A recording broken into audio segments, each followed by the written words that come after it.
Tonight, we begin Season 2 of our radio show with pictures by looking back at some of what we've missed while we've been away. We have a majority Conservative government against all the odds, and a new leader of the Labour Party who seems to be scaring all areas of the establishment, both right-wing blue and right-wing red, into complete hysteria.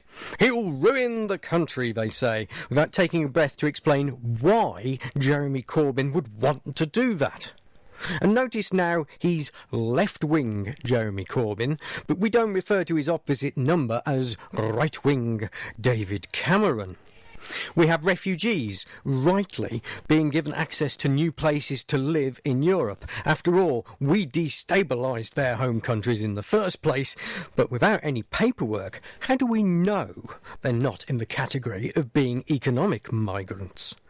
And then we have Islamic State, having made it widely known they plan to hide terrorists amongst the refugees to create not-so-sleeper cells in the UK. Usually that sort of intelligence source would be reason for our security services to up the threat levels, but not this time, it would seem. And should we be concerned that Mr Cameron seems very enthusiastic to give refuge to orphan children from abroad in the UK? Given the current record of our social services, is this a wise move to give more vulnerable underaged human beings the likely outcome of becoming victims? Whichever way you look, there are dilemmas. Nothing is clear-cut. Are we just being given more distractions from the tasks at hand? Not much coverage of the continuing non-appearance of the Chilcot report, for instance. It's almost like the objective is to distract us from the real elephants in the room. They wouldn't do that, would they? Let's find out as we take on another Doomwatch.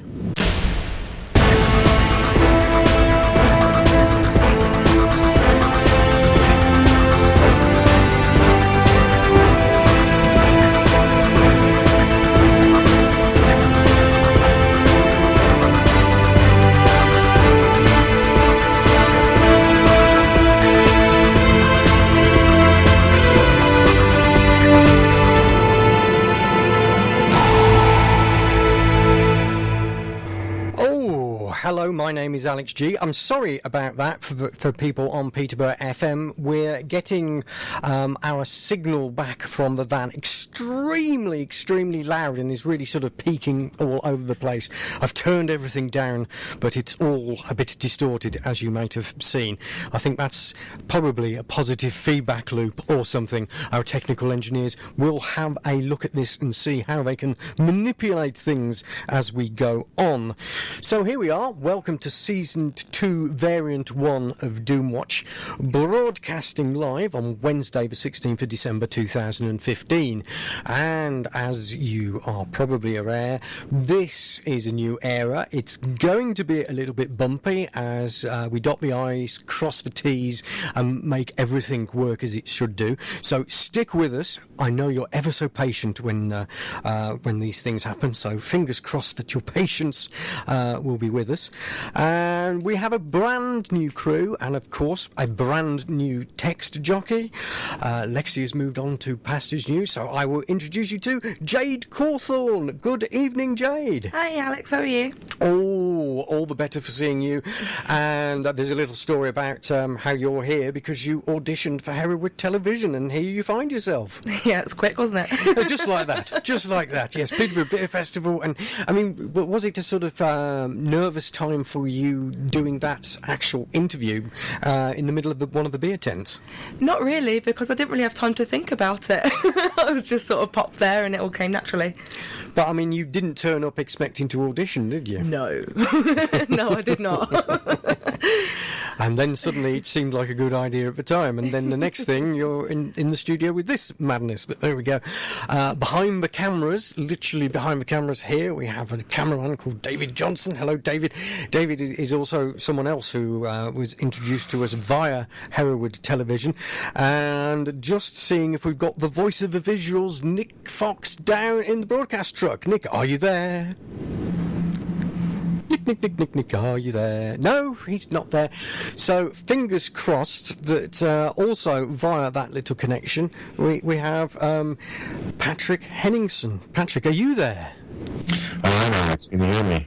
Yes, I can. Extremely distorted, unfortunately. So Okay. oh, that's better. That's better. Is that better? Okay. Yeah. Yes, I think we're a lot better. So Patrick, where are you and what have you been doing recently? Oh, Alex, I'm in the United States. I'm down in the southwestern region of the U.S., in Arizona, and working here. And I've been just busy writing, reporting, doing radio here from the United States, from a few different locations, traveling, and keeping up with the news domestically and internationally. Excellent, excellent. So we're not going to throw a spanner in the works when we talk about Jeremy Corbyn then in a moment. But Not at all. Not at all. Excellent. That's all the right answers that we want to hear. Okay, so getting in touch, Jade, as the text jockey, is our filter. She'll look at what you're sending in. That can either be via the shout boxes. You can email via studio@peterborough.fm. That's studio@peterborough.fm. Alternatively, text. The text number is 60777. That's 60777. Start your text with 337PC. That's the numbers 337, the capital letters PC, altogether, no spaces, but leave a space after that and then give us your message. Tell us who you are and what your comment is or question. Okay. So, goodness me, we're already at 12 minutes past 9. Apologies for being a couple of minutes off the pace at the start, but don't you worry, we will cram it all in, no problem at all. So, we have Jeremy Corbyn at the top of the pile here. And we have to ask, is this change that we can believe in? And I saw an interesting headline on one particular website which says, everyone furious as agnostic Republican doesn't sing song about God rescuing a monarch. Which I think is basically the sort of tabloid hysteria we had this morning. How dare he not sing the national anthem? And the thing is, you can guarantee, I think, Patrick, if he had sung it, they would be saying, well, there's a hypocrite. There's someone who doesn't believe in the monarchy singing the national anthem. Couldn't win, could he? Damned if you do, damned if you don't. Exactly. Are you still with us? Yes. Right, so I did hear a Skypey thing beep then. I don't know if that was also or somewhere in between. So I mean, the thing is, straight away off the bat, Mr. Corbyn has the little problem that he's a member of the Fabian Society. So that sort of does raise red flags to a lot of people, doesn't it? If you excuse the expression. Sure. Yeah, he's a Fabian socialist apparently, just like Tony Blair before him. But there's Fabian socialists and there's Fabian socialists. And if you go by Jeremy Corbyn's record, you'll see that he's been very consistent throughout his political career, particularly taking stances on things like war, little issues like war, which we tend to forget about sometimes. I had the pleasure of meeting Jeremy Corbyn a few years ago, back in, I think it was 2006, and I attended a committee, an open committee meeting in the Houses of Parliament, where they were trying to form a new department in the government to lobby for peace. Rather than lobby for war, which is quite revolutionary. And there was only one MP who showed up. There was 150 members of the public, but only one MP. And guess who that MP was? It was Jeremy Corbyn. Indeed. So, and that's when they were really trying to talk down the rhetoric. There was a big push to attack Iran in 2006. A lot of people don't remember that because most people have the memory of a goldfish when it comes to politics. In the UK and elsewhere as well. But Corbyn was there, and he was committed, seriously committed to de-escalating conflict seriously committed to finding peaceful and diplomatic solutions, whereas I can't say the same for the other members of the political establishment who seem to be very keen to go for the button and to bomb and get all the glory of having their own little war, which we see time and time again with our people in power in the political establishment. So Corbyn is definitely a breed apart. Might be a committed socialist, yes, but when it comes to international conflict and neoconservative war policies, which were adopted by a Labour government with Tony Blair and now with the Tories under David Cameron, I'd say Corbyn's a good investment for international relations. And the thing about Corbyn is he believes in what he says he believes. There's no hiding it. The only thing that happens is people misrepresent what his views are. There's been a lot of talk about Northern Ireland and the fact that he was supporting terrorists. What he was actually saying is, why don't we get people to talk and actually try and create a dialogue which actually gets us somewhere, rather than just taking this stance of sending the troops in. But again, that gets into sort of hazy water straight away, because people see it in very black and white terms. One thing in terms of what both Jeremy Corbyn and his shadow chancellor John McDonnell know of and support the concept of is the Bradbury pound. Now, let's make sure they get on with actually taking on the Bank of England and not fudging it in any way, because this is going to be actually creating money without interest by not involving the Bank of England, and basically creating interest-free cash that can be used on national and public projects, which means getting people back to work and solving our infrastructure problems. Surely can't be a problem with that, Patrick. Not at all. Not at all. You're talking about the concept of social credit is what some people refer to, the Bradbury pound, and this would be, in effect, money issued by the Treasury, issued by the government rather than via a privately owned bank. And a lot of people say, oh, the Bank of England's not privately owned, but when in fact it technically it is privately owned.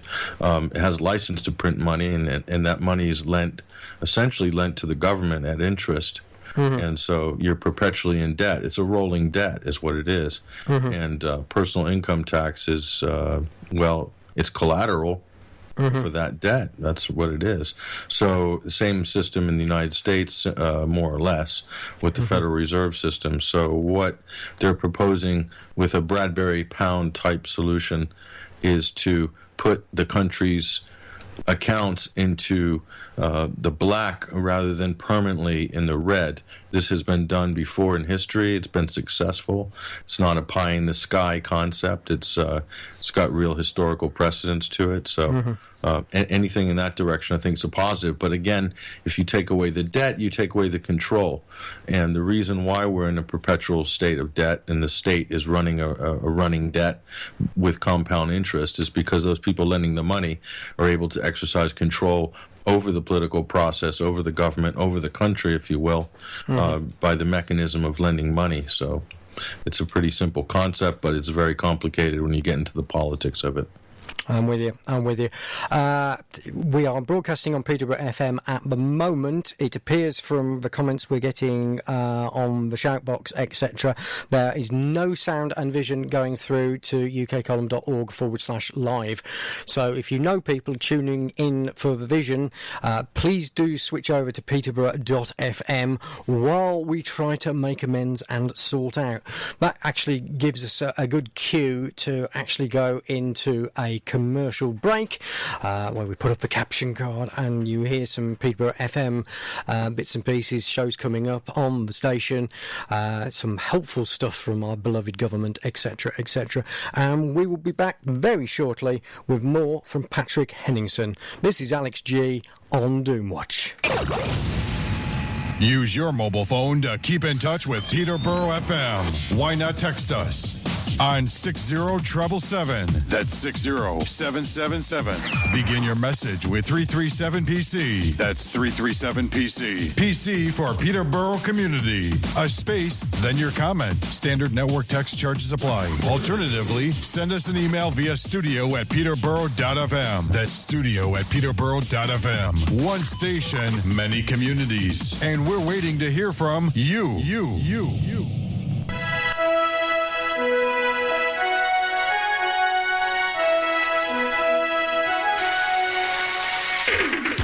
Alcohol awareness. Prevention. Some useful tips for preventing drink spiking. Never leave your drink unattended at any time. Never share drinks with anyone. Be wary of accepting drinks from a stranger or someone you don't completely trust. If someone offers to buy your drink, then go with them to the bar and watch the drink being poured and passed directly to you. If your drink looks different from normal or appears to have been topped up, do not drink it. Soft drinks, including tea and coffee, can also be spiked. To prevent anything from being added to your drink, you can either place your hand over the top of the glass or place your thumb inside the bottle. Alcohol awareness.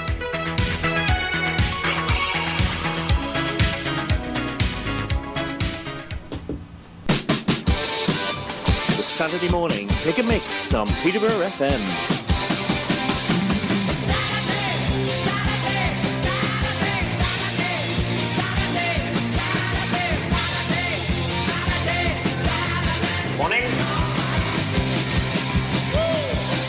Yes, tune in for a brand new fortnightly show, the Saturday morning pick and mix, from 10 a.m. till midday, with guests, local news, sports, and the latest city events listings.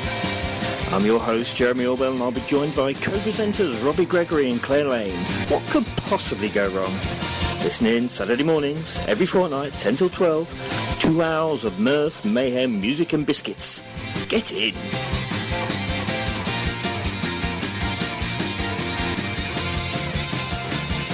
The Saturday morning pick and mix on Peterborough FM. Hey Dave, it's your round, mate. Yeah, my throat's drier than the Gobi Desert. All right. Beers all round, yeah? Okay, which one of you jokers has got my wallet? Well, I haven't got it. God, he'll do anything to save a few quid. Yeah, that's right. He's always had short arms and long pockets. Seriously, guys, someone's nicked it from my bag. If you lose your wallet, passport or tickets while you're on holiday, your mates winding you up will be the least of your worries. Keep your valuable stuff locked up safely when you don't need it. And if you're on the beach or by the pool, only take the cash you need. For more information, go to gov.uk/knowbeforeyougo or follow us on Facebook or Twitter.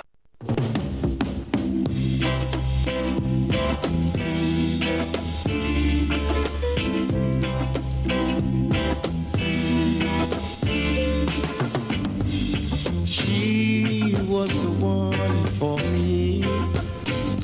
She's the one.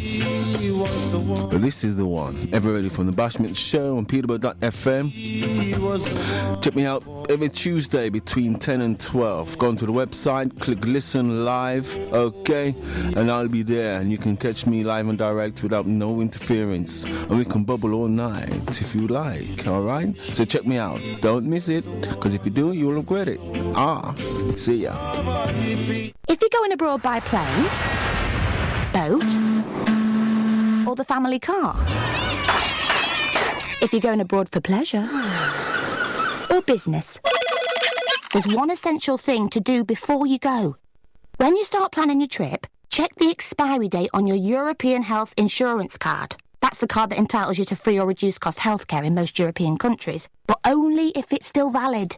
So check your card's expiry date. You can renew it up to 6 months before it expires. Visit nhs.uk/healthcareabroad or call 0845 606 2030. Bon voyage!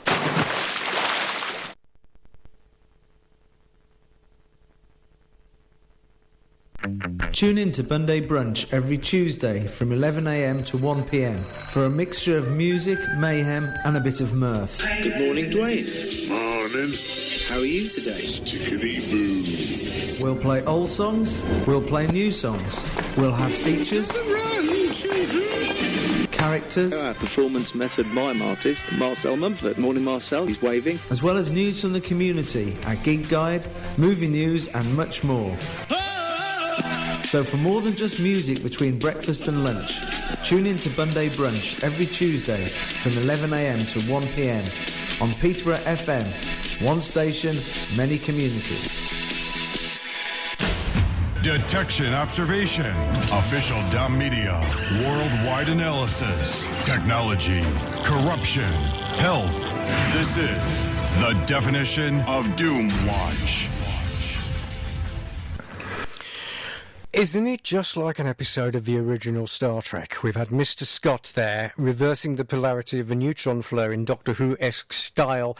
The new dilithium crystals are aboard, and I believe the UK column have redialed, which seems to make all the difference. I would also like to say a special hello to our good friends at GCHQ. It's nice to know that you're on our case again. Thank you for everything you're doing for the smoothness of the show.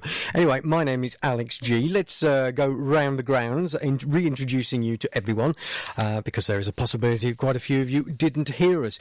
If people would like to say in the shout box that you've got the sound and vision again, that would be really helpful. So let us know, and Jade will filter us back. Who's Jade? That's Jade over there. Welcome back, Jade. Hi. And it's a bit depressing. I know a lot of people haven't been seeing the show, but a lot have been listening on Peterborough FM. Not a lot coming through, isn't there? Ooh. Anything coming through at all? Oh no, we've had one text message from Wendy from Breton. Oh yes. Who says, welcome back, she's missed the show and she'd like to see the Land Council UK as guests. The Land Council UK. I will make inquiries. Wendy, please text me some websites and bits and pieces and we'll look into them and see what they are. Why can I still see Ian Crane and not Alex? I don't know. Maybe you get us confused. We've got the same sort of dress sense, but there we go. Behind the camera is David Johnson, and he's just waving and probably doing a what do they call it? Photo bomb. A photo bomb. Now, if I fade that one in, is that... You will get the voice of the visuals, yes. That's hello. it. Yes. Oh, and that's Nick. That's Nick Fox, who is actually outside in a van with wires strewn upwards and just proving that technology is marvellous. So there we go. Anyway, let us see if we've got Patrick over here. Patrick, are you there back with us? Yes, I'm here. Can you hear me? Oh, that's perfect. That's great. Yes, you see, we're ironing out all the creases. So thank you to everyone who's literally bearing with us as we get ourselves off in terms of takeoff, etc., etc. So we were talking, Patrick, before the break about Jeremy Corbyn, amazing almost 60% support in the first vote for him. And the Financial Times, a gentleman called Philip Stevens, noted that during more than 30 years as a backbench MP, this new Labour leader has been a consistent opponent of EU membership. Brussels, in the eyes of many on the far left, is the agent of international capitalism, the cheerleader for a globalisation that has made the very rich richer while heaping austerity onto the poor. So more recently, he has nuanced his opposition to the EU, suggesting that he might not campaign for withdrawal in whatever is expected before 2017, but he has left himself a get-out clause. Were the government's renegotiation of the terms of membership to dilute Europe-wide social protections, and that is one of Mr Cameron's objectives, Mr Corbyn says he would indeed join the campaign to leave. Senior Labour figures believe that at best the new leader will take a neutral stance. Just as likely he will follow the precedent of the 1975 referendum and offer his party a free vote, perhaps putting himself in the out of Europe camp. It just changed the complexion virtually overnight from a Westminster Parliament which was totally for staying in Europe, bar the one UKIP MP, to now something a little less certain. Patrick, how do you reckon it's going to fall on this? All you're seeing here, Alex, is pure politics. So David Cameron, Nick Clegg, all the rest of them, throughout the majority of their careers, committed Europhiles, okay? Mm-hmm. And all of a sudden, when the general election comes up this year, in order to try to steal some of the thunder from UKIP, the Tories all of a sudden become anti-Europe. And so that helps them get the edge they need to carry them past the post this past May. And Labour's looking at this position, which became very lukewarm after the general election. The Conservatives retreating into a more of a neutral position, of course, expected. And all Labour is doing is playing an adversarial role against that, because at the end of the day, they're all committed to the European project. All of them have been for their whole careers, for the most part. Okay, because also Europe represents the ultimate collective. In terms of the European superstate, it's a collective entity. So, in order to bring in collectivism on a large scale, there at the moment there's no greater tool for that to bring in a collectivized technocracy than the EU. So I don't see really how fundamentally any of these people can be against that, because that will probably feed into a lot of ideological pots, including the Fabian socialists. So I just don't see it. They might take certain positions here and there, toss back and forth, but at the end of the day, are they really going to abandon Europe? I don't think so. Well, let us see. I think this is the problem that a lot of people have with Jeremy Corbyn at the moment. The scenario is everybody is triggering that famous word which we associate with Obama at the moment of hope. Well, hope isn't actually doing anything. Hope isn't solutions. Hope is just this intangible feeling that something might now get better. But I suppose it is the case that we're going to only believe it when we see it. And I mean, the simple fact that these guys, him and his Chancellor John McDonnell, are straight away possibly going to shake up the banks by taking away revenue streams in terms of interests on money printed, etc. A lot of people may be fearing for the lives of Messrs Corbyn at McDonnell on that basis. Well, you talk about, just getting back to your original point, hope and how that's not really going to change anything. What you don't need to, what you shouldn't underestimate is the state of mind of the country. And of course, this is the political game: give the opposition hope and then take it away. But if you look at the conservative mentality, the Tory rule, it's about hopelessness. It's about making grand speeches about we're doing this, we're doing that. Britain's back on its feet. We're working again. We're creating jobs, and it's a complete lie. It's a total farce. People are going into debt faster than ever. They're chilling for new wars every other week, it seems. Wanting to pick a fight with Russia. Wanting to bomb Syria. The list goes on, and selling arms to the Saudi Arabians, etc., etc. So definitely Jeremy Corbyn, it represents a slightly different faction of that political paradigm. So it is a positive thing in that it's a lot of young people are going to look at that and think, well, this isn't just a monolithic, one-dimensional political system. That there is some value in that, but again, I might agree with you that it might not get us any closer to any real solutions. I personally don't think that real solutions are they're almost impossible in the way that the political system is structured. And that is, there's a three-party monopoly, or duopoly, essentially. Let's not leave Scotland off to the side, but really a two-party duopoly. Now, the Liberal Democrats have been destroyed thanks to the deal they made in the last general election, which pretty much they slit their own throats. It'll take them 30 or 40 years to rebuild their party, but that was the whole idea in the first place, I believe, in the coalition. I found power, it was to destroy the third party. I found that completely bizarre, and again, it's probably me not being politically savvy enough to understand this, but it seems to be that the Liberal Democrats were blamed for everything that the coalition did for 5 years, and the Conservatives took none of the blame but more of the votes. It is just gibberish. It does not make any sense. They played it masterfully, Alex. And to be quite frank, the Liberal Democrats deserve all of the blame, because without the Liberal Democrats, the Conservatives wouldn't have gotten to the last term with a pathetic mandate of something around 20%. Yeah. And you know, to rule the country on that basis is obscene in political terms. But that's what the Liberal Democrats did by selling for a seat at the table, for a couple of bags of silver, for a seat at the table of power. They sold their party and effectively democracy down the river. And look how far it got them. As a party, they're finished. Their history.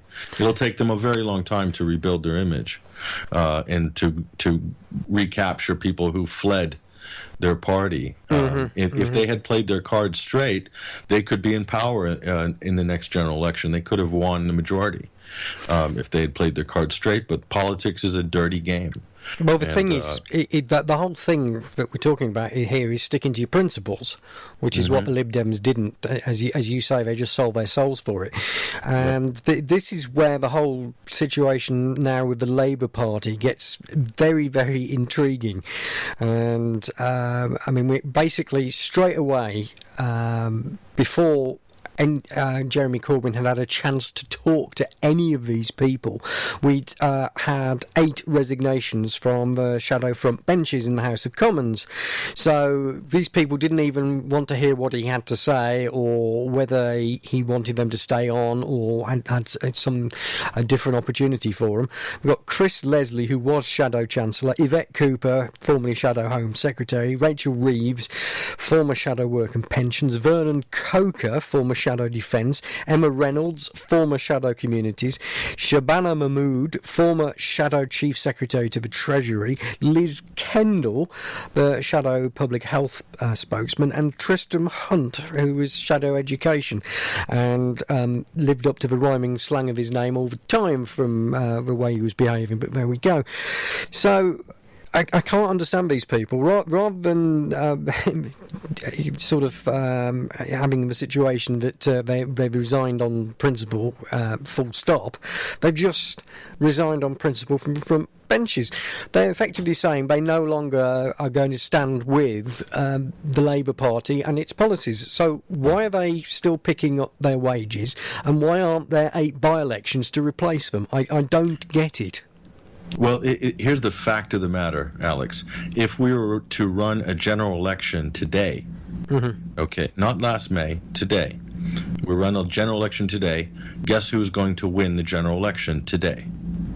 It's going to be Labour, and it will be Jeremy Corbyn as Prime Minister. Do you think so? Do you really think? I totally think so. The surge in participation, especially from young people that were more or less dormant in the last general election, in terms of voter turnout, that surge, I believe, would be enough, and along with the inertia of the excitement of something anti-establishment, would be enough to overturn the flimsy mandate which the Tories have over power. So seeing that, so clearly the majority of the people, Labour's membership, I mean, something like 200,000 new members. The total membership of the Conservative Party, registered members, due-paying members, I guess you could call it, is something like, it's like 130,000. It's pathetic, right? So Labour has surged in the last few months, and that's because of Jeremy Corbyn. So the people want it. There's a populist movement, and it's not just in Britain, it's happening in America behind Donald Trump. This is a similar sort of populist movement. Bernie Sanders in the Democratic Party, again, young people driving a populist movement. Okay, that's a factual trend that politicians have to come to grips with. Trying to hold their party hostage just because they don't like what the people want, I think that's a very pathetic expression, and it says a lot about who these people are as embedded, institutionalized political creatures, that they just are completely out of touch. But on the conservative side, this run by Corbyn couldn't have come at a worse time for David Cameron, because in a few weeks' time, they will be lobbying for some official status for some sort of a declaration of war against Syria, using the migrant crisis as the pretext. So David Cameron will want his war because he hasn't. Well, they had Libya, but the United States led NATO's campaign in Libya. France was shotgun, and Britain was third. David Cameron wants to be remembered to have some war that he could put his name on, some glory, because this is part and parcel with having power in this country. So he wants to have his war in Syria, even though we only have a few Typhoon jets, to scramble maybe 6 jets or something like that. That's pretty much the capacity right now of the British airstrike capability. But again, this is going to happen in a couple weeks. So if he loses that, then that's a crushing blow. That will be the second time in a row that the Conservatives have tried to spearhead a war vote in Parliament and lost. And there could be calls for the Prime Minister to resign at that point if they lose. So again, this couldn't have come at a worse time, because the anti-war interest is peaking now because of Jeremy Corbyn. So this is a nightmare scenario for David Cameron. And it's almost like the whole refugee crisis has actually focused people's minds on the fact that the reason there are refugees is because we've been bombing the hell out of the Middle East. And interference, this is a problem of our own creation. And we are obliged to do something, despite all the sort of material that's coming out around that. For instance, this known intelligence that Islamic State are actually putting in members of their organisation in amongst the documentless refugees, so that effectively, I think they were saying, of the 20,000 migrants that we will be taking in over the next few years in the UK, they've now put a figure of 400 terrorists are going to be amongst that. So we're going to be very afraid on every front of everyone else. Interestingly, my wife, who knows her history, was basically saying that this fear of refugees was also cranked up during World War II when Jewish people sought sanctuary in the UK. So it just shows you that the same tricks are coming round in the media. And I mean, if we're talking about mainstream media tricks, interestingly, the day that Corbyn was elected, on the evening, we have the BBC having done its vox pops of talking to people out on the streets. And it was sort of 5 people all parroting the same thing of, oh, Corbyn is unelectable. And it's like, how many interviews, guys, did you have to do with members of the public to get those 5 opinions? Because I guarantee that we didn't see the vast majority of the interviews you held. And they're just trying to manipulate the story. And I mean, on 21stcenturywire.com, you note Cameron's fear of Corbyn is palpable as Tories cry he's a threat to national security. They're bringing it down to security on every front. The security of the families, the security of the country. I'm surprised that energy security hasn't been raised in it yet. I dare say the fact that Mr. Corbyn is on about renationalising the energy companies, that is something that I would, as you say, trying to get a handle on what the general public itself en masse actually thinks. If you're talking about nationalising the energy companies, nationalising the railways, and nationalising the banks, I don't think you'd find many people who would have a problem with that, other than saying, how are you going to finance it? Sure. Well, Tory, anybody who votes Tory will have a problem with it because they've been brainwashed to believe that neoliberal privatization economics is the cure to all of society's ills, when in fact all it's given us is a sharp, steep rise in inflation in all of the major staples, which aren't included in the consumer price index, like gas, like electric, like train fares, Everything that's quadrupled, quintupled, and then some since the privatization. So the only people who did well out of privatization were the original shareholders who were invited to buy shares in these new entities and who cashed out very early for a tidy profit. And now you get in that stock market game, and it's an absolute lemon.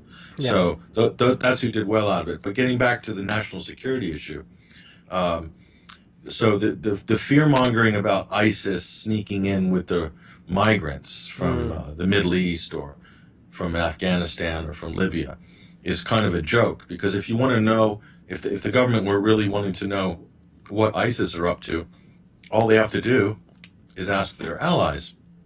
Yeah. Call up the CIA. They'll tell you where ISIS is heading next. They have people inside ISIS at the highest levels. Call Mossad. Call the Israelis. They'll tell you what ISIS is planning. Call Saudi Arabia, your number one customer for arms sales. They'll have a line in directly with ISIS, as would Qatar and the sheiks of Bahrain as well. So it's no big mystery what ISIS is up to, who's running it, what they're doing, where they're getting their money and their guns. Okay, and there are British, military assets, ex-military assets, who mercenaries, if you will, and intelligence agents who are knee-deep in ISIS. Okay, or up to their neck in it, maybe. So this is all fear-mongering, and the only threat, there's no threat to national security by Jeremy Corbyn, but there's a threat to the oligarchic security that's been enjoyed for so long without any challenge, and that's what they're really afraid of. But this is a disingenuous argument that the migrant crisis, the only way to solve it is to strike at the root of the problem, which is we need to bomb and get rid of ISIS in Syria. And they're also blaming Bashar al-Assad for the rise of ISIS, which is one of the stupidest arguments and one of the most dangerous pieces of backwards brainwashing that we hear in the Western political spheres, as well as the stupid media. Because at the end of the day, we've been arming, we've been financing, we've been training, we've been giving air cover to the insurgency in Syria, and doing that at the expense of the Syrian government and the Syrian military, which is comprised of Syrian people. Okay, that is a nation state. It's recognized by the United Nations. Just because Washington wants regime change, and David Cameron wants regime change, and Benjamin Netanyahu wants regime change, and King Abdullah in Saudi, or Al Salman wants regime change in Saudi Arabia, and the Emir of Qatar wants regime change, and the president of Turkey wants regime change. It's still a nation state. And so our joint international effort to undermine that state by working with Al-Qaeda, Al-Nusra Front, and the so-called the mythical moderate rebels who don't exist, and ISIS in northern Iraq and in Syria. That effort to aid and abet those terrorist factions is the reason why the migrants are leaving Syria. But let me tell you this as well. It's a joke. The number of migrants that people are up in arms about is a joke. Lebanon is a small country the size of Wales, and it has absorbed upwards of 1.5 million refugees from Syria in the last 4 years, thanks to us. And do you see any news cameras in Lebanon talking about their migrant crisis? That's 10 times more refugees than the whole of Europe. Europe could comfortably absorb 1 million. And they're crying about 10,000, crying about 20,000 here. And this is all staged for the cameras in Budapest and some of these other staging areas where this crisis has come out of nowhere. And that goes for Afghanistan, that failed occupation, and that goes for Libya, that failed project where we decapitated the whole country. This is where the migrants are coming from. Everywhere where we've been active trying to destroy and destabilize nations is where the migrants are coming from. Does it take a genius to figure this out? Well, according to the media, it does, and there's no geniuses available to figure it out. We're just going to take a short 1 minute break, but maybe your take on Yemen might be something else, because that's certainly been absorbed into the stratosphere, as it were. So stay with us. Those of you who want to text us because you're not near the shout boxes or an email, texting information coming right up now. Use your mobile phone to keep in touch with Peterborough FM. Why not text us on 60777? That's 60777. Begin your message with 337PC. That's 337PC. PC for Peterborough Community. A space, then your comment. Standard network text charges apply. Alternatively, send us an email via studio@peterborough.fm. That's studio@peterborough.fm. One station, many communities. And we're waiting to hear from you. This is Trina, your chief flight attendant. At this point, we would normally show you where the emergency exits are. But we've decided not to. That's if there are any. There might be, or there might not. It would worry you on a plane, so why doesn't it in your own home? In the event of a house fire, it's vital you already know your escape routes. Make sure you fit a smoke alarm and test it once a week. Fire kills. You can prevent it. Oh, and you're not really supposed to smoke in the toilets, but as there's no smoke Reporting alarms, today lock yourself for out. a future tomorrow. The watchdog you can trust. This is Doomwatch. And it is 10 minutes to 10 p.m. I've got to get used to the idea that it's not between 6 and 8 anymore. It's between 9 and 11 p.m. every other Wednesday at the moment, while we sort of get into the groove, as it were. My name is Alex G. Welcome back to Doomwatch, coming from studios of Peterborough.fm. Our original plan by this point was to be into our new studios and broadcasting telly-like to you rather than radio show with pictures, but unfortunately delays and the ramifications of delays. I'm wanting to get back to you on September without leaving it any longer, and no more withdrawal symptoms. That's why we're back with you, courtesy of Peterborough FM, who were very nice and said, hey, why don't you come back and do your show for a few weeks here? And of course we said, well, yes, fair enough, sounds good to us. Meanwhile, let us see, with our punctuated coverage thus far, what we have from Jade in terms of what you've been saying. Jade, the frenzied masses, their words. Shoutbox has been quite busy this evening. I've had lots of fun reading your comments. Oh. Martin Edwards has said David Cameron will always be remembered for waging war on the poor. Oh, yes. Which I totally agree with. Mhm. Codename Nell has already emailed their MP about the inevitable new Syrian vote, and she's indicated that she voted no last time and will be replying no again. She's also shared concerns over the hypocrisy shown by Cameron. Oh, yes. Yes, there's a lot of that. There's a lot of that. Patrick, I mean, this is the thing. I am hoping that we're not actually in a bubble at the moment in terms of thinking that Labour has had this huge surge and everybody's gone, right, now the Labour Party is a Labour Party I can vote for. Because again, the only evidence the majority of people are getting are the vox pops which are being fed to them by the mainstream media. Is effectively, who is this Jeremy Corbyn? Oh, he's got all old values and we've moved on from that now. Basically parroting everything that they've read in The Sun. And it used to be the old adage with the Sun newspaper that people read the Sun because they want to be told what their opinion is. Now, are we still at that sort of juncture in terms of the population? From what you're saying, you don't believe that's the case? Well, I think we're in a transition period. This transition might take a lot longer than a lot of people who maybe consider themselves awake, aware, who understand how the media manipulates the minds of the masses.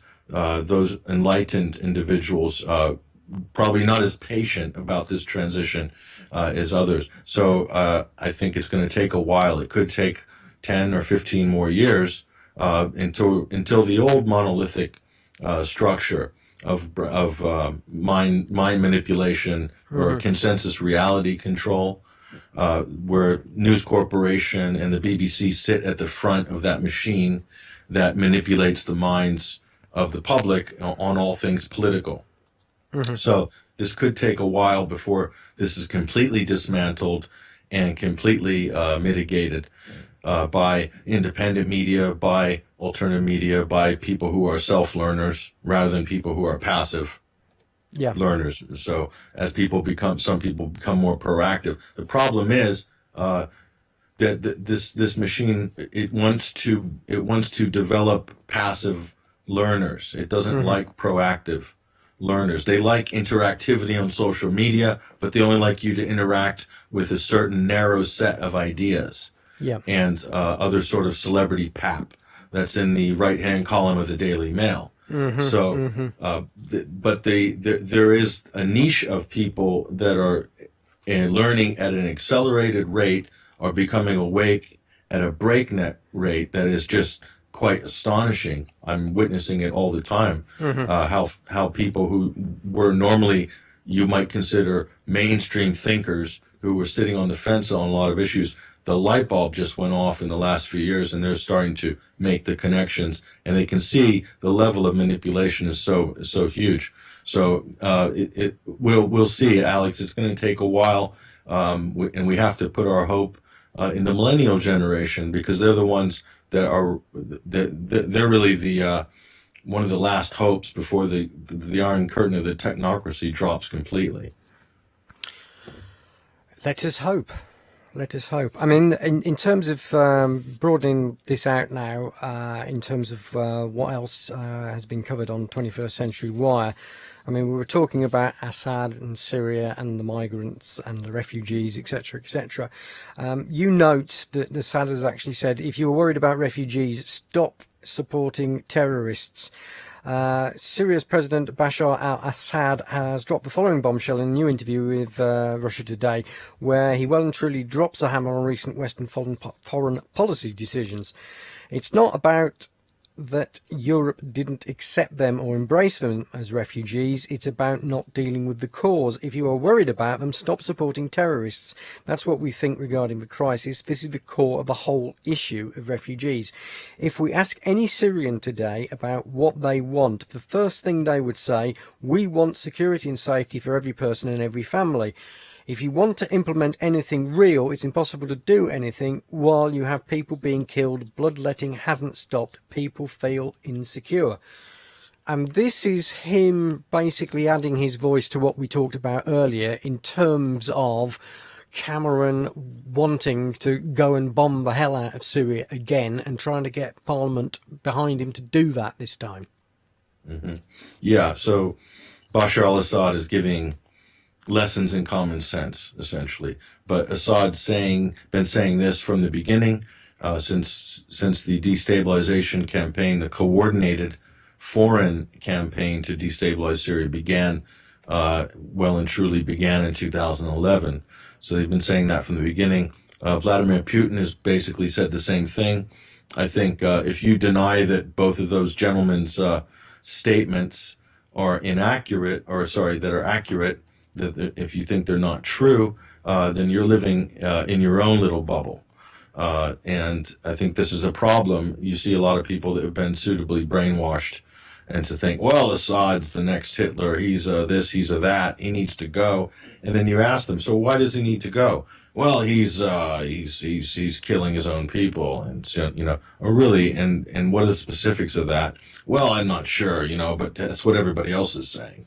So this is the sort of rhetoric you get out in the sort of blogosphere, in sort of BBC consensus reality world, when in fact he is defending his country, and he's trying to create a secure environment for his citizens, which is why he's been given the mandate and power. And guess what his approval rating is? It's upwards towards 90% right now.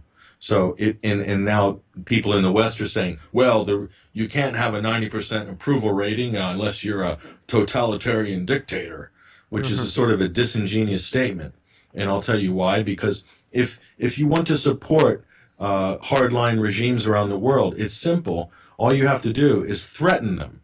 Because the minute they're threatened and the people realize that they're in the gun sights of the United States, of London, of NATO, of the EU, when you're in the people realize they're in the gun sights of those countries or Israel, then they will immediately rally behind the leadership. We've seen that in every single example around the world. So that his popularity rating is surging because of all these calls for him to step down and because of the West's active support of terrorist gangs, armed gangs and killers in those countries. It's just about 1 minute to 10 p.m. and ordinarily at the top of the hour we go and start part 2 again for the podcasts. But bottom line is, I believe we're actually not recording the second hour on podcasts for various reasons. So there is no reason to reset the program and have the credits again and again and again. So just checking you got that, Nick. Nick, did you get that? Oh, Nick is doing something else. There we go. That's life. Anyway, so we'll take a break here. I gather there are some technical problems between here and Plymouth again. We're not sure which end, but we'll leave you in the delightful company of a few more sort of adverts and situations to entertain you while we have a look at sorting that out. This is Peterborough FM and the UK Column Live, and you're listening and watching occasionally Doomwatch. Use your mobile phone to keep in touch with Peterborough FM. Why not text us on 60777? That's 60777. Begin your message with 337PC. That's 337PC. PC for Peterborough Community. A space, then your comment. Standard network text charges apply. Alternatively, send us an email via studio@peterborough.fm. That's studio@peterborough.fm. One station, many communities. And we're waiting to hear from you. In this country, on average, someone dies from accidental carbon monoxide poisoning pretty much every week. You can't see it, you can't smell it, you can't taste it. And if carbon monoxide is leaking in your home, this is what it sounds like. You can buy a good alarm from any DIY store. And if carbon monoxide is leaking in your home, this is what it sounds like. The difference? About £15. Carbon monoxide. Don't be a victim of the silent killer. Good morning, sir. Hi, I'm checking in for my flight. Lovely. Business or pleasure? Holiday. And where will you be staying? With my parents, they live over there. Lovely. Travel insurance? Oh, no thanks. Have you got travel insurance? No. Checked to see if you need any vaccinations? No. Checked out the local laws? No, look. Why do I need to know all this? I'm just staying with my parents. Is either of your parents A local lawyer, or the chief of police, B, fabulously wealthy, C, the owner of a private plane with its own fully trained medical staff, or D, none of the above? D? Lovely. Are you a superhero and in fact immortal? Things can go wrong on holiday abroad, even if you're staying with family. So check it out before you check in. Visit fco.gov.uk/friends and family. Dads give lots of reasons why they keep smoking when their partners are pregnant.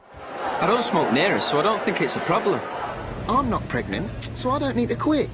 But there are lots more reasons why you should stop. Because if your partner's pregnant, the smoke from your cigarette will cause her to breathe in over 4,000 poisons, which are dangerous to both her and your baby. That's why the NHS offers free support to pregnant mothers and their partners who want to quit smoking. I quit to help Kate and our baby, like. For help and support to go smoke-free, call the NHS Pregnancy Smoking Helpline on 0800 169 9169 or visit www.nhs.uk/go-smoke-free. Detection, observation, official dumb media, worldwide analysis, technology, corruption, health. This is the definition of Doomwatch. And here we are, 2 minutes past 10 on the return of Doomwatch Season 2. And do you remember all the gremlins that we had on Season 1, Episode 2? Do you remember that? Everything worked perfectly well in the first edition. And much the same when we ran tests last week. Everything was peachy keen, no problems whatsoever. And now, guess what? There is some problem between our servers, which are getting the signal perfectly, and the UK column service, which I seem to have some disintegration between hands.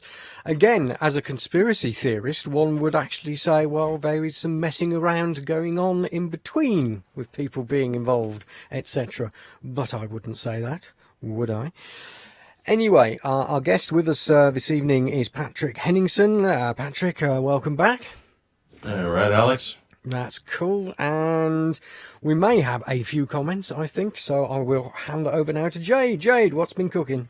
On the shoutbox again, we've got somebody called Merit saying that the UN wants regime change and massive migration and believes that migration is also staged.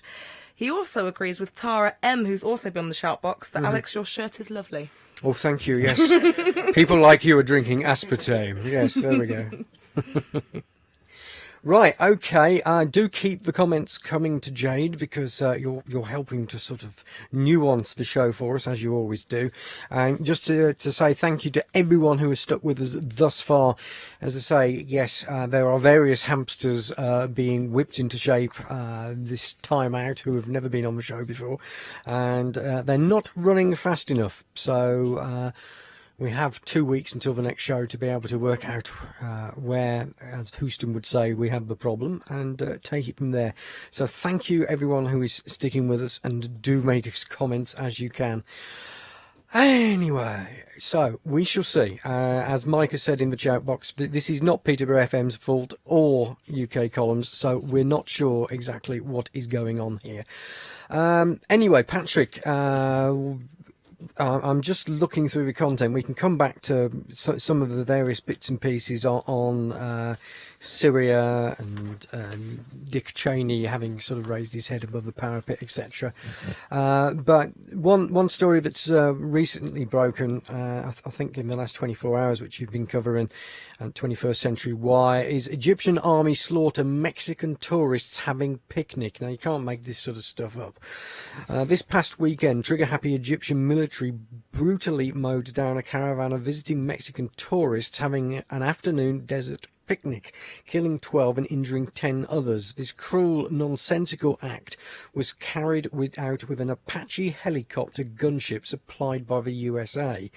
Egypt's joint police and military operation claimed they were chasing terrorist elements in the Wahat region and claimed to have mistakenly emptied hundreds of rounds per second into 4 pickup trucks carrying innocent Mexican tourists. Well, I mean, it just beggars belief, doesn't it, Patrick? It does, and I tell you, I've been on some of those tours in the desert in Arabia, and it's basically a bunch of pickup trucks or SUVs, and you drive out into the middle of nowhere, and you do picnics, and you hear music, and you look at the stars, and you go camel riding. So this is pretty shocking. What's even more shocking about this story, Alex, is how it's been almost blackballed, right? In the U.S. and the Western media. I know I picked this up off the New York Times because I happened to see it on the newsstand, the old newspaper style, and I didn't see it on CNN. It should be getting wall-to-wall coverage. I mean, they gave wall-to-wall 72-hour. 1 week almost of straight coverage to a federal drill, a Department of Homeland Security run drill in Illinois, that they claimed was because a police officer got shot and they were pursuing 3 suspects who didn't exist. And this got a whole week's full of constant media coverage, press conferences, all the shock, the outrage, the horror. And here you have a really horrible, horrible event, which is just as bad as what Bradley Manning leaked on WikiLeaks of the U.S. Apache helicopter shooting innocent Iraqis in Baghdad. Only this time it's Mexican tourists. This shows you how little the U.S. media or the European media value the lives of Mexican civilians. Second-class subhuman would be the only way I could describe how they depict or how they care about Mexicans. This should be a top story. This is outrageous. You know, this is a horrible thing that could happen to anybody. And it just gets buried in the media because the West are very keen to prop up the current military dictatorship for a while anyway, until they want to get rid of them, which will be in a few years. But at the moment, they want to prop up General al-Sisi's military dictatorship, so they're not going to say anything bad about this, plus the fact that that helicopter was bought with U.S. military aid. okay, which is basically corporate welfare for U.S. defense contractors who manufacture things like the Apache helicopter gunship, okay? That's all it is. So this is why it's not going to get any traction in the media. This shows you how corrupt, this shows you how absolutely the media do not ever serve the public's true interest. Because if they did, they'd be all over this story like ants on a ham sandwich on a hot summer's day. I mean, I mentioned Yemen before the break, and I'm just trying to remember the basis of the story. But again, that's another thing where there is a complete switch off of the mainstream to actually reporting anything that is happening there. Yemen, again, same sort of scenario. Okay, what you have in Yemen. So what you have in Yemen is Saudi Arabia is doing what the West have been accusing the Syrian government of doing since 2011, which is killing people, using the Air Force to target civilians. Okay, now here you have a case where it's actually happening in Yemen. So Saudi Arabia has just been carpet bombing Yemen since the end of March of this year, and they call it a coalition, which is a bit of a joke. So they've been doing this with the full military support, logistical, satellite, I'm sure, support of the United States. So the U.S. has basically managed to finally find an outsourcing partner for its military interventions in the Middle East. So they found a partner finally in Saudi Arabia.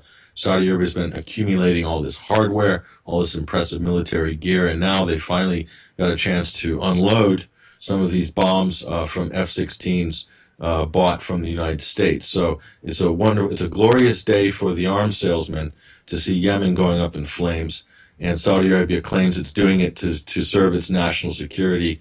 And there's lots of propaganda about how the Houthi rebels in Yemen are Iranian-backed, and Iran's pulling the strings of this uprising, when in fact it's an internal political battle.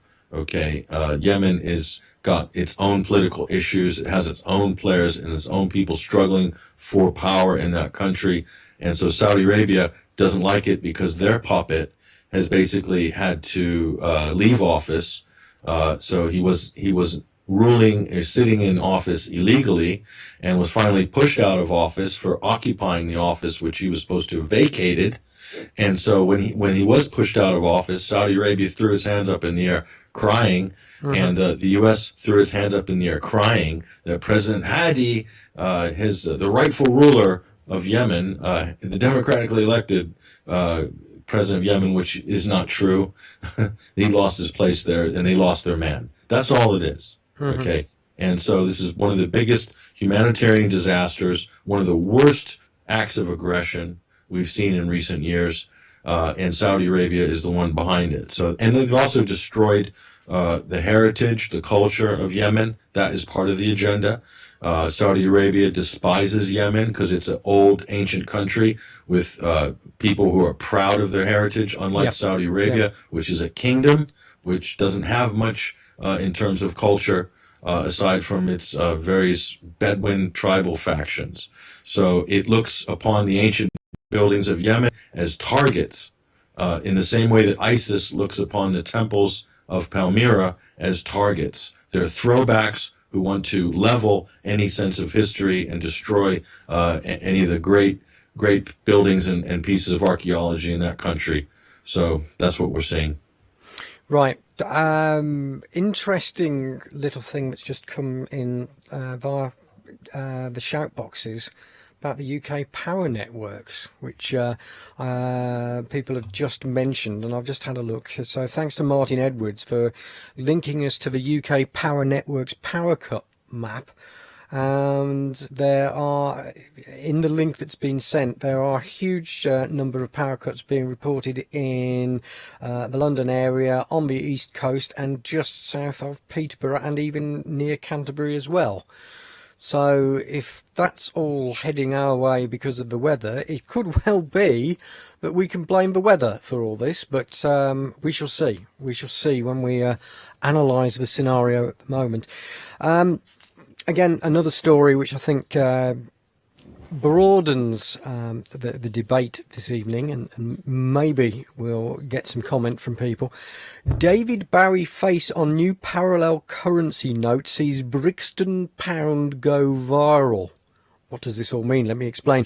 The Brixton pound was introduced 5 years ago into London's last remaining authentic borough that hasn't yet been culturally sanitised, although they are moving very aggressively right now to gentrify the area by inflating a local property bubble and making the area unaffordable for the area's most valuable assets, local artists, musicians and the Afro-Caribbean community. One of the area's most famous artist alumni is rock and pop icon David Bowie. Bowie's debut on the area's local parallel currency note has already catapulted the value of that note. Bowie notes have been spotted on eBay trading for a high of $66 or £43. The high end of this spike is certainly inflated because of a collector's rush, but the fact remains that the value of that note with local businesses is recognised and in very high demand. In this case, the currency is backed by the cool factor, which seems to carry some inherent, albeit intangible, value of the British cultural icon David Bowie, but it should also raise some very interesting questions as to what other options might be available to the public at large. Now, this is intriguing in all sorts of ways, Patrick. First off, we're talking about the Brixton pound, which again is going into a currency which is completely disconnected from everything that's happening thanks to the GB pound sterling. And here we have a way of increasing the value just by the way the artwork is added to the note. It's a quite crazy situation. Yeah, so, her Nibs has had a monopoly on FaceTime on the British. Her Majesty, Her Majesty. Her Majesty, her Nibs. Yeah. HRH, her Nibs, has had a monopoly on FaceTime. And here you drop in David Bowie, you mix that with Brixton, which is the last cool place to live in London. Yeah. And you mix Bowie with Brixton, and you get this explosive, iconic, intangible. Yeah. And hey, money talks. You can't get these notes. You can buy them, and it's going to cost you. If anyone walks up to a trader in Brixton and has one of those in their hands, they're going to spot it straight away. They're going to want it. They'll give them twice as much as what they want for that £10 note just to get their hands on that note. That is value. Now, whether it's driven by something superficial or not, yes, we can have that argument, but it's a good example. Because gold is driven by recognition as well. Yes, it is a precious metal, but it also has a cool factor. In other words, there are people who like wearing gold. Yes. Yes. And because it brings it exudes a sort of wealth or some sort of status. So the same goes with cool things. So this should really make the creative people out there to reevaluate the concept of currency to show that, hey, that there is movement here. What is it about David Bowie? What is the underlying principle of value? In this case, it's the creativity. Yes. So yes. That's the way I translate this. It's intriguing stuff, but it's almost by the back door bringing the story into focus. That there are these alternative currencies cropping up all over the place in the UK. Well, let me just stop quickly, though. It's a double-edged sword in the case of the Brixton pound, and here's why. Brixton was designated as a transition town. Okay. Oh, right. Yeah. Okay, so this is part of UN Agenda 21, and no one dared to ask, what is it transitioning from?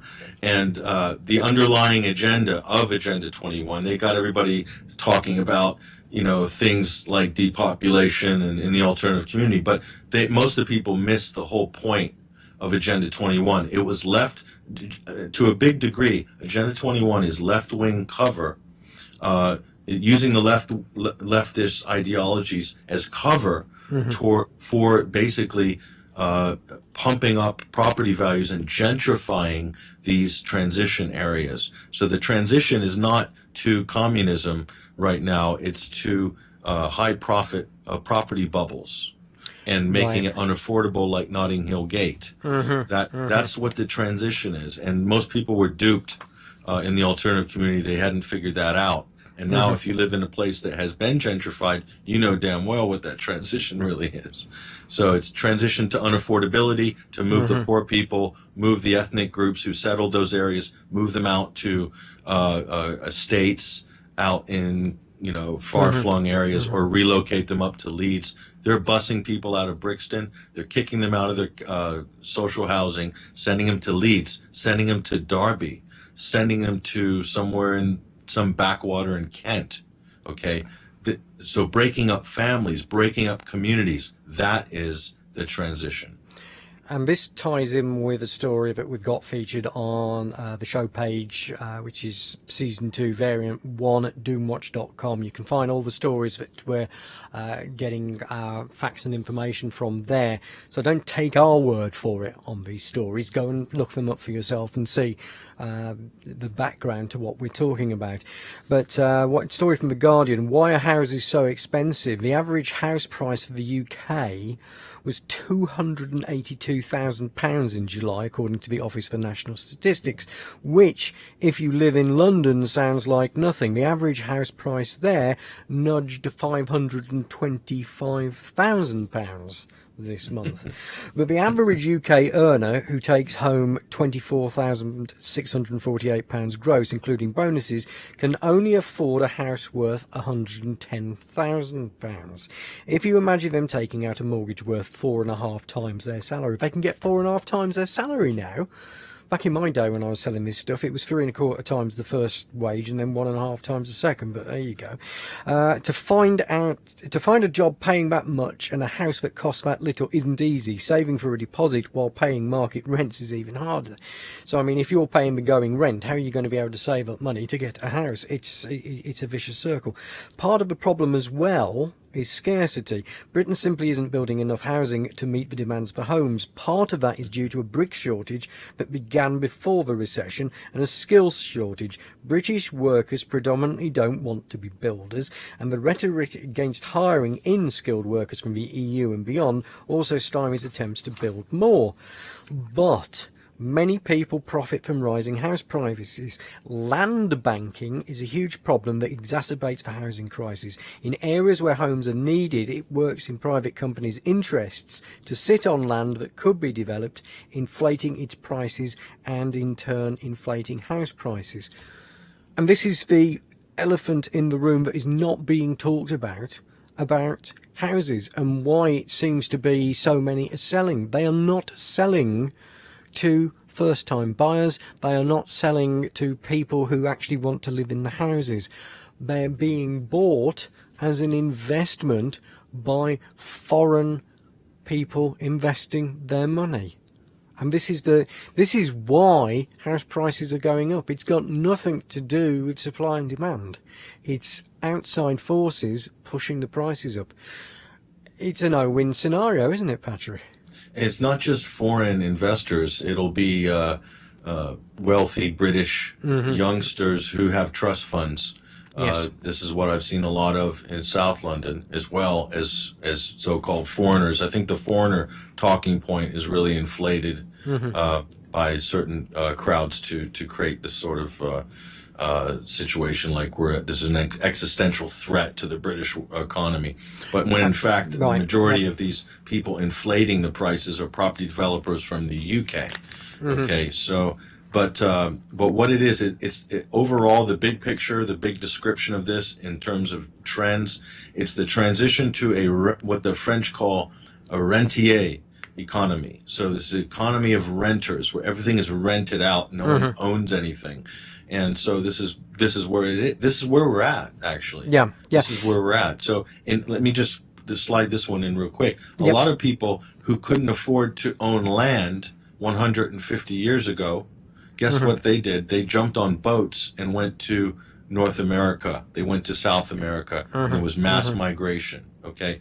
So the reason that's not happening today is because they have something that they didn't have 150 years ago, which is the social safety net or the socialist benefits net and everything like that. That's kept people in the country, but only just, Alex.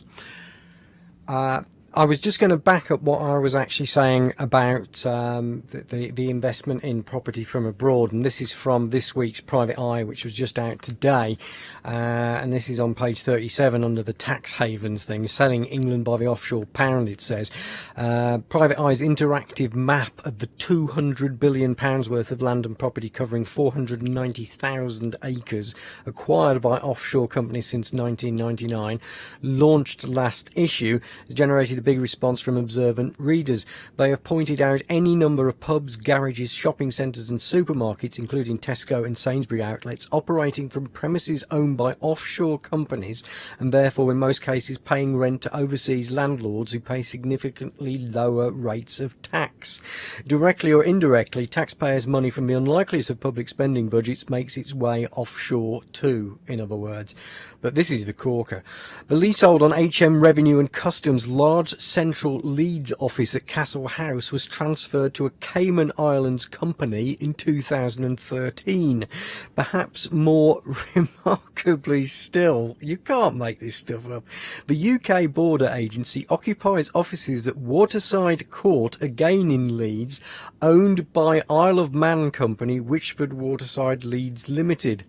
Then there are the premises of the South East Coast Ambulance Service NHS Trust, a Job Centre Plus in Watford, an air traffic control tower in Todmorden, and the freehold on the constituency offices of Gavin Barwell MP for Croydon Central, owned by a British Virgin Islands company.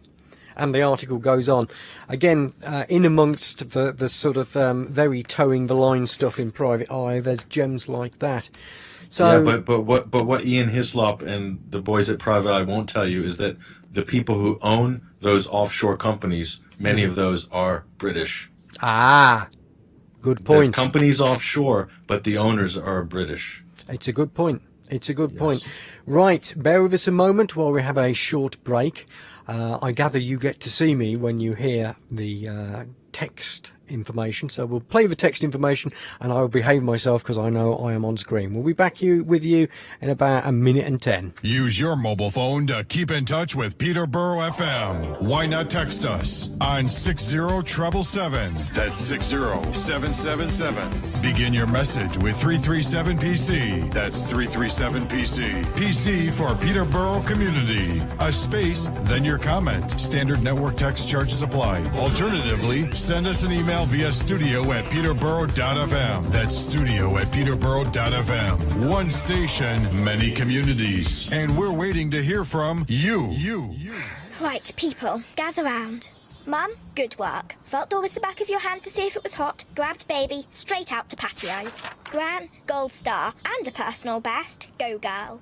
Dad, dear, oh dear, oh dear. Left shoes on stairs, blocked hallway with golf clubs. Dad, you're a disgrace to this unit. Again! Plan an escape route in case of a fire. Practice it, and you'll give everyone a fighting chance of getting out alive. Fire kills. You can prevent it. Detection Observation. Official dumb media. Worldwide analysis. Technology. Corruption. Health. This is the definition of Doomwatch.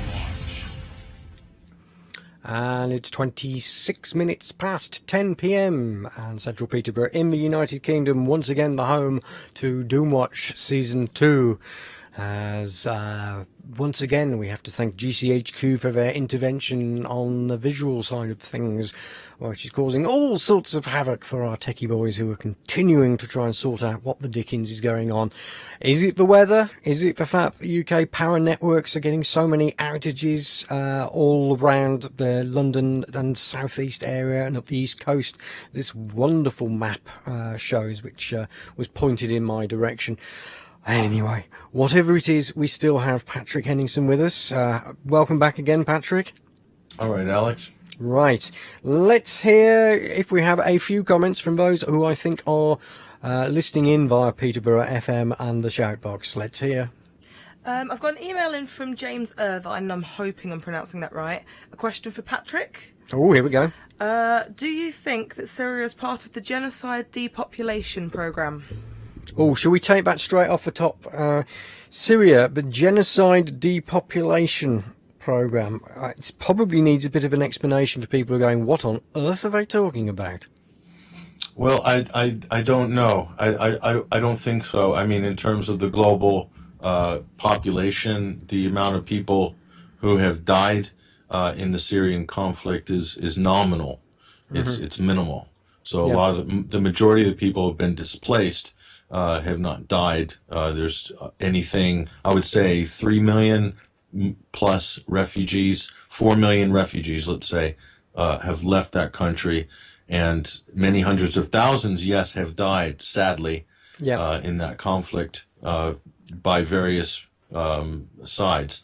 But I wouldn't say it's part of the... I mean, there's people who theorize that, they just want to call a little bit from each. They constantly have these conflicts, so they can call, a few 100,000 here, a few 100,000 there, and then that all helps the sort of the general project of depopulating the planet in the future. But it's nothing compared to, let's say, China's one-child policy, or it's nothing compared to the promotion of birth control, pharmaceuticals, and abortion in Western societies. That is by far more significant in terms of, if you want to look at a possible depopulation agenda, it's happening in our own backyard. It's not in Syria. Right. Okay. Jade, and any other things we can... That's all we've got at the moment, but I wish somebody would text me. Yes, it's getting very lonely out there, so please text us, or otherwise it'll just be Patrick and I yabbering to each other. Speaking of yabbering, and yes, we're talking about Mr. Hislop's private eye, and again, in amongst the sort of towing the party line, there are a few bits of information which are sort of very intriguing. This was under a story in last edition of Private Eye called Tax Flakes. This just gives you an idea of the inherent problems we have with our governance structure in this country. Last year, 820 British councillors at 280 councils were threatened with court action for failing to pay council tax. 93 of them continued to ignore reminders and ended up in court, wasting public money and court time in the process. Now, under the Local Government Finance Act 1992, any councillor in arrears of more than 2 months is barred from voting on budget and financial issues. According to figures seen by Private Eye, a total of 23 councillors suffered this indignity nationwide, with Stockton-on-Tees and Peterborough City Council top of the league, 2 councillors being barred at each. Private Eye asked several authorities for details of the worst offending councillors. None would give out names on grounds of data protection. So there we are, Patrick. It's like, well, yes, if you're a councillor, you don't have to pay council tax. Are you there, Patrick? Have I lost Patrick? Sorry about that, Alex. Oh, there you are. If you're Sherry Blair, you don't have to buy train tickets either. So there's all sorts of privileges that come with being in high places, as it were, even if it's in your own local government.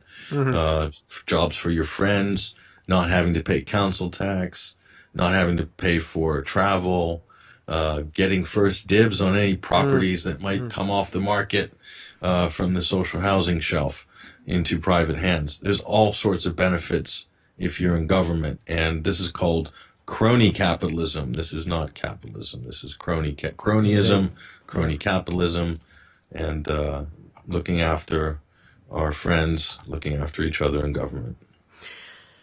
And, well, this is sort of the other side of the coin. And this is, again, the Peterborough MP who blames sheer incompetence of the MP expenses body. This is from the Peterborough Telegraph. Stuart Jackson MP has criticised the regulatory body for MP's expenses after it named and shamed him over a parking ticket for £7.50. Mr Jackson was included on a list of 26 current and former MPs who had expenses debts written off after failing to repay them. However, Mr Jackson claimed he was more than willing to pay back the £7.50, and he criticised the sheer incompetence of the Independent Parliamentary Standards Authority, IPSA for short, which he says prevented him from doing so. He said IPSA had written off the expense claim before he had been able to repay it. I find this a non-story, to be honest. It's like we're talking about £7.50, and yet it's becoming sort of, and even the Mirror was covering this. Oh, and it's sort of like what is the handle on here? Okay, if we're talking about thousands, that's fine, but for some reason they picked on the two MPs who owed £7.50, and I couldn't. Yeah, I agree. This is a non-story. The big story, Alex. The real story, which none of the papers will really go after in a serious way, is that people are being gouged with council tax. Gouged. I lived in a house in South London, and we paid something almost $180 a month. Yeah. In a shared house in council tax. It's a lot of money. And if you pay for £180 a month for anything, Alex, you expect to get something back. Whether that's a car payment for a Mercedes. You expect something, and what do you get back from your council? This is a good question. And we've got 250,000 people living in the council, and you can see they're making a lot of money every month, Alex. What exactly is this being spent on? Is it being spent efficiently, or is it going into gold-plated pensions that no one else gets except for people who work in government? Yeah. So these are the sort of debates that I'd like to see happen more, which is to really look at, how efficient, where's this money going, and how much is being wasted in your local boroughs, because everyone, I think, are being gouged. Yes. Renters, people paying rent are having to pay that, not property owners. There's no skin off their back. They don't pay it. So it's amazing, and that I'd like to see the Daily Mail go charging on that issue for a year or two. It is just quite incredible when you realise what is going on out there, and why so much of it is not front page news, and we just get nonsense about people not singing the national anthem on the front pages. It's just rare. But interestingly enough, again, I'm foraging through Private Eye again, and this was under a title called Ducking and Daving. David Cameron was trying to reward his donors in the last honours list, but must be feeling pretty rattled. He has an unprecedented 7 peerages blocked by the House of Lords Appointments Commission, 3 of them being generous donors to the Conservative Party. He did manage to slip a few benefactors into the Lords. James Lupton, until recently co-treasurer of the Conservative Party, has given more than £3 million to the Tories since 2009. Stuart Pollock, since 1989, has chaired the Conservative Friends of Israel, once described by Channel 4's Dispatches show as beyond doubt the most well-connected and probably the best funded of all Westminster lobbying groups. CFI has directly given £220,794 to the Conservative Party since 2004, but Dispatches alleged a figure of more than £10 million through assorted proxies, companies and individual members, something CFI strenuously denies. You'd think they'd do more than strenuously deny 9.8 extra million pounds on top of what they have declared as being what they pay to the Conservatives. That's a huge difference. Yeah, it's very realistic. You look at the money that from that lobby, which we have the equivalent in the United States, it's called the American Israeli Political Action Committee, or American Israeli Affairs Action Committee, IPAC. It's the Israeli lobby here. There's many Israeli lobbies in the U.S. and Washington, but that's one of the biggest ones. And the amount of money they pump into the pockets of both parties, not just the conservatives, is pretty mind-boggling. So yeah, I would think it would be up in the millions. I don't think that's probably inaccurate at all. But so Mr. Pollock, interesting. So these sort of people, they're paid to take their positions or to have those views. Do you think for a second, if there was no money flowing from that lobby, that they would not be taking this particular stances that they do in terms of foreign policy or supporting the current government in Israel in the way that they do? Of course not. They wouldn't even get their foot in the door without paying, and that's why lobbies exist. It's to buy influence, and it's literally to pay to put the words in the mouths of politicians. That is our democratic system. These are our democratic values, right? That we're constantly pontificating on and trying to export around the world. This is our Western value system currently, and it's absolutely rancid, totally corrupt. And the day we get past this will be a great, wonderful day in the future. Indeed. We're just about to take another 1 minute break, just to sort of catch our breath and rattle a few wires again and see what will happen.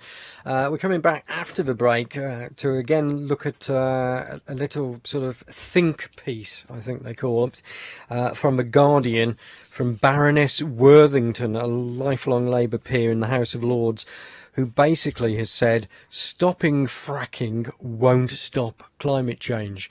So one last chance to text. Texting seems to be the best way to get through to us at the moment.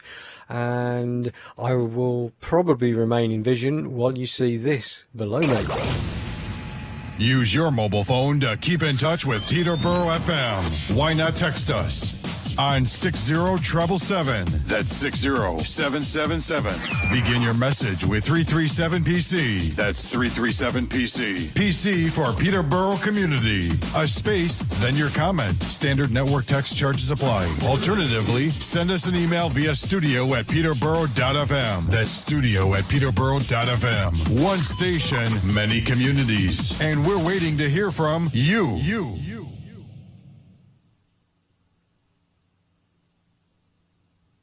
Parents give lots of reasons why they keep smoking when they have a newborn baby. It's just so stressful, what with the crying and the lack of sleep and everything. Well, my parents smoked when I was a baby, and I'm alright. But there are lots more reasons why you should stop. Because smoking around your baby doubles the chance of them dying from cot death. That's why the NHS offers free support to new mothers and their partners who want to quit smoking. We're so glad we quit, for her sake. Yeah, it's been good for us too. For help and support to go smoke-free, call the NHS Pregnancy Smoking Helpline on 0800 169 9169 or visit www.nhs.uk/go-smoke-free. Reporting today for a future tomorrow. The watchdog you can trust. This is Doomwatch. And it's the final 20 minutes to take us up to 11 p.m. This is Doomwatch. My name is Alex G. Thank you very much for joining us on this torrential evening around the country, I believe, from the weather forecasts which are coming in. If you remember the opening segment from 1980s at Flash Gordon, I think we are living it at the moment. Yes, heated hail and all that malarkey coming down on us. With us for this final chapter of this evening, once again, is Patrick Henningsen. Are you all right, Patrick? Yes, very well. Thank you, Mal. Thank Good. Righto. Let us see what we've got from Jade in terms of our final summary from you people. Codename Nell again. Syria has been planned for years. It was part of... Oh, I can't see that with my glasses. PNAC 7-country plan. Oh, the PNAC plan, right, yes, Project for New American Century, yes. Also, Israel stands to benefit massively towards the Greater Israel Plan too. Get rid of Assad's terrorists, with quotation marks, take over, attack Israel, IDF moves into Golan Heights on an anti-terrorist operation, and then settlements start. Exactly. Oh, well, there you go, you see. That's it. So I mean, that is the plan then, basically. That's the playbook, yeah. Yeah, he's got it. Well, there we go. Well done, Codename Nell. Right. Any more for Schmore? John McCain is the second highest recipient of APAC money, but probably number one, the biggest war hawk. That's from Codename Nell again. Oh, John McCain again. We haven't heard his name for ages, have we, Patrick? Yeah, thank heavens for that. Just give us a little or Dick respite. Cheney. I mean, we had a story about Dick Cheney, which basically Dick Cheney wants first strikes on Iran now, doesn't he? Yeah, Dick Cheney was pushing his book around in the last couple of weeks with his daughter Liz Cheney. All right. And what they're doing essentially is trying, and they got a lot of airtime on conservative media, namely Fox News and some of those other outlets. And what that was campaigning for Jeb Bush. So goodness, yeah. So behind Jeb Bush, you and behind the RNC, you have people like Karl Rove, and Dick Cheney is part of that gang. This is the old Bush gang. So by elevating Dick Cheney's profile and seeing him in a positive light, this automatically transfers this theory anyway. This transfers support to Jeb Bush by default. So this was what they were sort of doing there. So this is all Republican RNC Karl Rove gamesmanship. But at the end of the day, it shows you how completely out of touch Dick Cheney is. To think that there are not billions of people around the world that have seen enough of him. Yeah. That have had enough of him. George Bush Jr., you have to give him credit. He knew his time in the public limelight was finished. He's kept a low profile. He knows he's not liked. He knows what he did was wrong during his presidency. Yeah. This is why he doesn't come out and make speeches about what a great president he was, because he's a war criminal. He knows it. I give him credit for that. Dick Cheney, another level of arrogance that you can't even comprehend. I mean, so compared to George Bush Jr. is like a genius now in my eyes, and Dick Cheney is just a bitter old man who still wants to see the world go down in flames and hasn't had enough blood in his career yet, which is really sad. Hey ho. Anyway, have we more for Schmore? No, that's it. Oh, we've scared them all off by only giving them vision for lots I put a comment in the chat box, Alex. Did you? Oh yeah. Did you see it? You're the one who's saying sorry we'll not have a mobile phone. Oh no, this was on your YouTube live chat box. Oh, the Badlands of the YouTube live. Yes, goodness me. Yeah, there are some very interesting people on that one. This is what happens when you allow people not to have to subscribe to be able to comment, and this is what you find. Absolutely outlandish, but there we go. Talking just before the break about stopping fracking won't stop climate change, says Baroness Worthington, the Labour life peer in the House of Lords. And this is basically a think piece from her in The Guardian, where she says, I have never supported a big push for fracking in the UK. I am neither pro nor anti-fracking on principle, and I agree there are legitimate concerns about the technology's potential environmental and social impacts that must be addressed. This is why, during the Infrastructure Act debate last year, I spent many hours persuading the government to think again about their ill-judged enthusiasm for the technology, emanating from far too simplistic an analysis of energy markets in the US. I am very proud that Labour successfully forced the government to introduce much-needed new environmental protections, and am saddened to see the government now trying to row back on these hard-won commitments. There is also the incontrovertible truth that the economics of fracking now look poor. Even without steeply falling oil and gas prices, fracking was going to be a risky venture, since the process of extracting gas from tight shale rock involves more effort than the conventional tapping of natural gas from reservoirs. It is definitely not going to be the magic cure the Treasury is seeking to bolster tax receipts, as our conventional sources of hydrocarbons run out. That will require far deeper understanding of future energy and clarity of vision than they have shown hitherto. Basically, she's got most of that right, Patrick, hasn't she? She does, but this shows you how the dialectic on this conversation is formed, and it also shows you the scale of the psychological operation which is climate change. Okay, so again, a perfectly feasible argument she's made. It's based on sense. It's based on facts. It's based on real things. Fracking clearly is detrimental to environments, local communities, threatens the water supply, full of toxic chemicals and elements in the fluids, and also it's part of an energy bubble. The promise of fracking and what it's supposed to bring in terms of riches and wealth to the state is a complete fantasy. And so that's all real, Alex. But then you talk about climate change. That's not real. Man-made global warming is in my opinion, there's no scientific basis to it at all, other than computer models, which predict it's going to happen in 200 years, when in fact the climate has always been changing ever since this planet has been in existence. So again, you've got fantasy and you've got fact, and when you mix the two together, it's disheartening to hear that people are still clinging to what is the modern mythology of climate. It's the Greek mythology of our time. Man-made global warming. It doesn't exist. There are real threats like fracking, like nuclear spillage, radiation. These are real, but climate change is not a threat in the way that it's characterized by people who are activists and who believe in it, who subscribe to that new religion of the 21st century.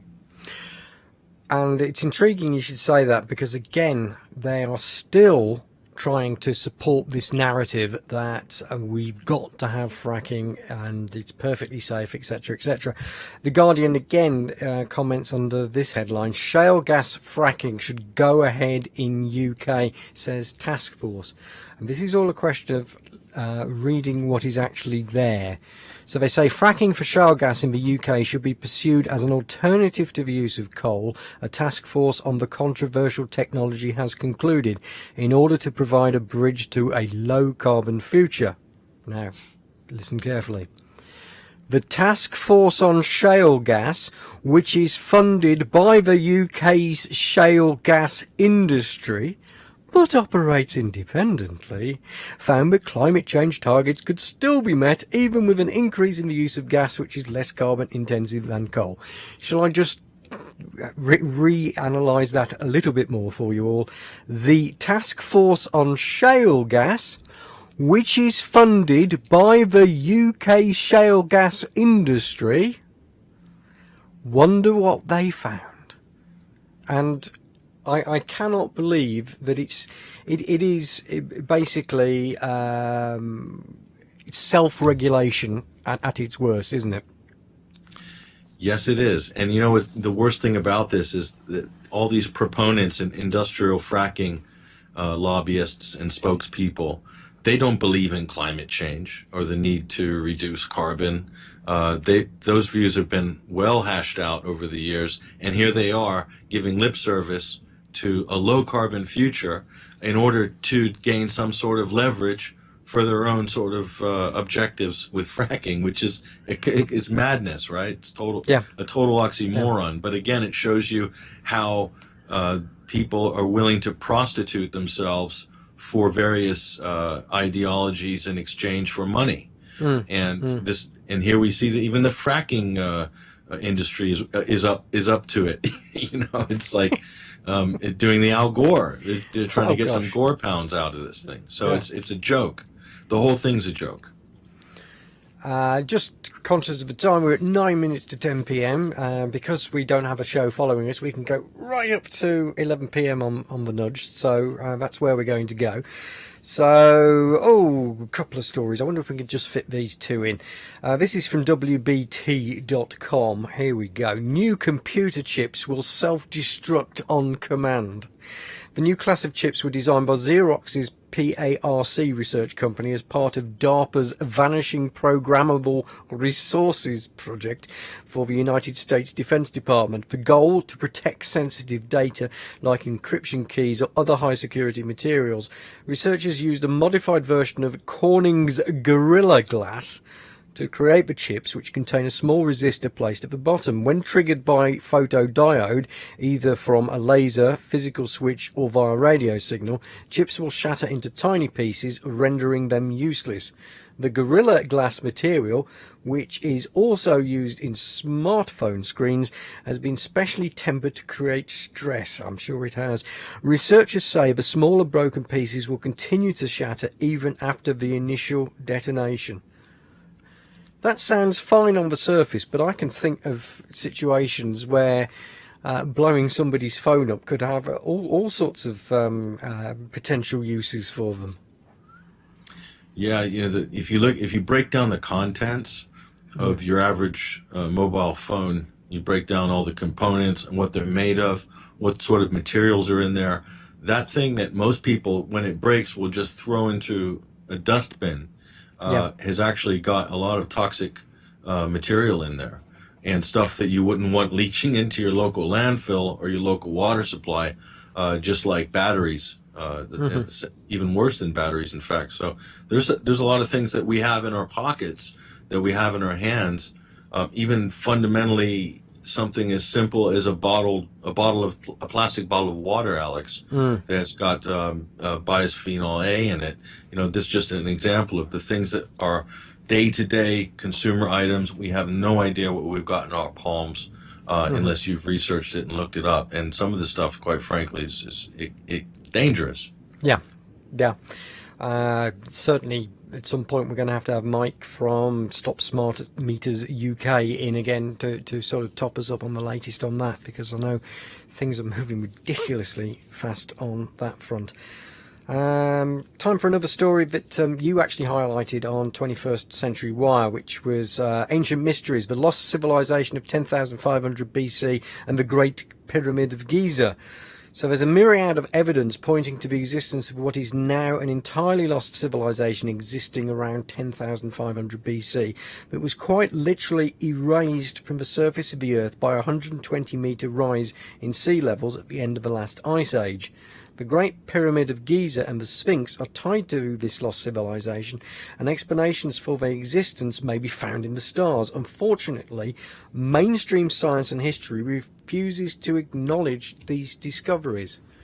And certainly, this is not something new that in terms of what we've been discovering both on the Edge and here on Doomwatch. My immediate thought goes to the Bosnian pyramids and the fact that they are doing everything to deny that Bosnia has pyramids. And the main reason seems to be, certainly from the geologist who was actually involved in that, and her career was specifically threatened for continuing to investigate these pyramids, is that basically the historians don't want to put the effort in to finding out what our real history was. There's too much at stake in terms of rewriting history, because it means they have to throw so much accepted knowledge out of the window, and this seems to be along those lines as well, Patrick. Definitely. The average mainstream consensus reality person will shame us for publishing an article like that, which some of them have already this week, and have said things like, we already know who built the pyramids of Giza, so why don't you conspiracy theorists go take a hike? But that's not what this article is saying. What this article is saying is it's looking at the relationship along a historical timeline between this civilization, looking at actual structures that might actually, in some cases, be much older than what we previously thought. And the Bosnian pyramids is a good example. I don't know the actual date on those, but we're looking at 1,250 years or 12,500 years or something like that. It's around that, and again, it rewrites a chapter of history and throws out the common consensus. Well, what's interesting is that an Egyptian, whoever's in charge of the Egyptian National Museum, or the head of anthropology or archaeology from Egypt, went and they, I believe, took a trip to Bosnia and then came back and made a statement, or he made a statement publicly saying this is a load of rubbish. Of course he'd do that, because then all of a sudden Egypt doesn't have the oldest pyramids in the world. Mind you, there's completely different types of pyramids, the ones in Bosnia and the ones in Egypt. But I think there's a lot to be discovered. There's a lot of stuff that definitely will shatter and shake what our sort of ideas are about mankind's history, and we should be encouraging that sort of inquiry, not stifling it. Indeed, indeed. It's almost and we've got about 2 minutes to go then, Patrick. So, I mean, if we round up the scenario now and look ahead, we've spoken about various things that are happening in terms of Jeremy Corbyn, in terms of the situation that we have with the refugees. What's your outlook in about a minute for the next 12, 18 months? Where do you think the major plays are? For instance, are we going to get a false flag to show that we should be worried about our security and therefore not support Mr. Corbyn? Well, maybe not directly. I mean, immediately it's going to be the parliamentary debate and the vote on Syria, bombing Syria, which is, some people might say, is a fait accompli. It's already been decided. To some degree, that's correct. But look down the road, false flag attack. Well, it's been 10 years since 7/7. I think this was the 10th year anniversary this summer. Yeah. So maybe Britain's due for a little reminder from the powers that be that, hey, you need to be afraid. You need to be very afraid, and you need the state to keep you safe. That's what we're here for, and give us more money to do that, and also give us the remit to go and start a war somewhere else in the world. So who knows? We'll see. I certainly hope not. But I think a lot of people are becoming wise to the clandestine games where the agency's intelligence service has been able to operate in the shadows for a very long time, and now there's light shining on those shadows, and they're having to reevaluate maybe the techniques and the games that are going on behind the scenes, hopefully. Patrick, that's tremendous. Thank you very much for joining us on Season 2, Variant 1 of Doomwatch. We'll catch up soon. I'd just like to thank our wonderful team, David Johnson on camera. We've got Jade, the text jockey. We've got Nick Fox working all miracles outside against all adversity. We'll be back in 2 weeks' time, 30th of September, with Sally Pinniger of Fit Naturally, talking health. See you then. Detection, observation, officialdom, media, worldwide, analysis, technology, corruption, health. That's Doomwatch defined, reporting today for a future tomorrow. This is the watchdog you can trust. Join us for Doomwatch. Wednesdays 9 to 11 p.m. on Peterborough FM and UK College Channel.